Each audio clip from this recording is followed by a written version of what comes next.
Praise the lord. సామెతల గ్రంథము 22వ అధ్యాయము 6వ వచనం. బాలుడు నడవవలసిన త్రోవను వానికి నేర్పుము, వాడు పెద్దవాడైనప్పుడు దాని నుండి తొలగిపోడు. ఇక్కడ పెద్దవాడైనప్పుడు అన్న మాటకి ఫుట్ నోట్లో వృద్ధుడైనప్పుడు అని ఉంది. Proverbs chapter 22 verse 6. Start children off on the way they should go, and even when they are old, they will not turn from it.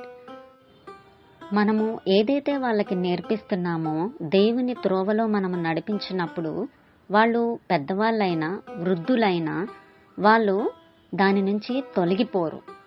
మనం ఏదైతే నేర్పించామో తల్లిదండ్రులుగా ఆ త్రోవలోనే వాళ్ళు ఉండే విధంగా దేవుడు లీడ్ చేస్తారు. బైబిల్ గ్రంథంలో మనం చూసినట్లయితే సామ్యుయేలు మొదటి గ్రంథము 1వ అధ్యాయం 24వ వచనంలో హన్నా తను ఏదైతే దేవుని ఎదుట నిర్ణయం తీసుకుందో అదే నిర్ణయం ప్రకారం, అదే సమర్పణ ప్రకారం దేవుడు ఇచ్చిన బిడ్డను పాలు మాన్పించి ఆ బాబుని ఎత్తుకొని దేవుని సన్నిధికి తీసుకొని వచ్చింది.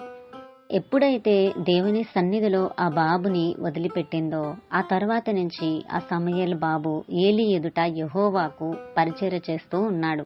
తర్వాత మనం చూస్తే సమూయేలు మొదటి గ్రంథం 2వ అధ్యాయం 26వ వచనంలో బాలుడగు సమూయేలు ఇంకనూ ఎదుగుచు యెహోవా దయయందును మనుషుల దయయందును వర్ధిల్లుచూ ఉండెను.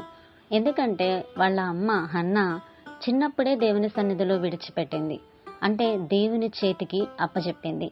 ఎప్పుడైతే బాలుడగు సమూయేలు దేవుని సన్నిధిలో ఎదుగుచూ ఉన్నాడో దేవుడు గొప్పగా మనుషుల దయందును దేవుని దయందును సమూయేలు ఎదుగుచూనే వర్ధిల్లుచూనే ఉన్నాడు. బాలుడైన సమూయేలు ఆ రీతిగా వర్ధిల్లడానికి గల కారణం తన తల్లి ఏ త్రోవలో నడవాలో బాల్య దినముల నుంచే నేర్పింది. దేవుని సన్నిధిలో దేవుని చేతిలో తన బిడ్డను అప్పగించింది. కీర్తనల గ్రంథము 127వ అధ్యాయము 4వ వచనంలో ఈ విధంగా ఉంది. యవన కాలమందు పుట్టిన కుమారులు బలవంతుని చేతిలోని బాణముల వంటి వారు. మన దేవుడు బలవంతుడైన దేవుడు. మనకి బిడ్డలనిచ్చింది దేవుడే. కాబట్టి తల్లిదండ్రులుగా ఉన్న మనము ఆ బలవంతుని చేతిలో మన బిడ్డల్ని గనక పెడితే వాళ్ళు ఒక బాణముల వలె దేవుడు వారి జీవితాల్ని మారుస్తారు.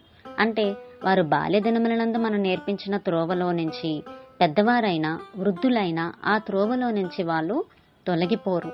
సమూయేలు ఏ విధంగా అయితే వర్ధిల్లాడో అదే విధంగా మన బిడ్డలు కూడా దేవునిలో వర్ధిల్లాలి అంటే మనము బాల్య దినముల నుంచే వారు నడవవలసిన త్రోవ ఆ సృష్టికర్తని మనము వారికి పరిచయం చేసే వారముగా ఉండాలి. దేవుని త్రోవలో వారిని నడిపించే విధముగా వారికి మనము సహాయం చేయాలి.